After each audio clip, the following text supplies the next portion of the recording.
আসসালামু আলাইকুম, শুভ সকাল সবাইকে। সবাই কেমন আছেন? এই যে আমাদের দুলাল ভাই এখন আমার জন্য মরিচ ছিলব। আবারও চলে আসলাম দুলাল ভাই খামারে মরিচ নেওয়ার জন্য, কাঁচা মরিচ। মাশাল্লাহ, আমাদের টমেটো ইনশাল্লাহ অতি শীঘ্রই খাইতে পারবো ইনশাল্লাহ। ফুল দেখেন মাশাল্লাহ, কত সুন্দর ফুল, পুরো টমেটো আছে।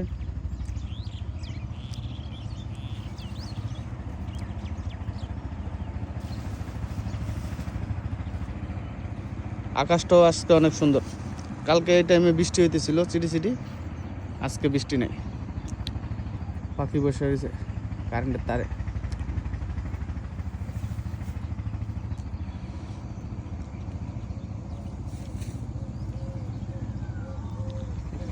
পরিবেশটা কত সুন্দর, কোনো হয়েছে আছে, কোনো হয়েছে নেই, নিরিবিলি সূর্য।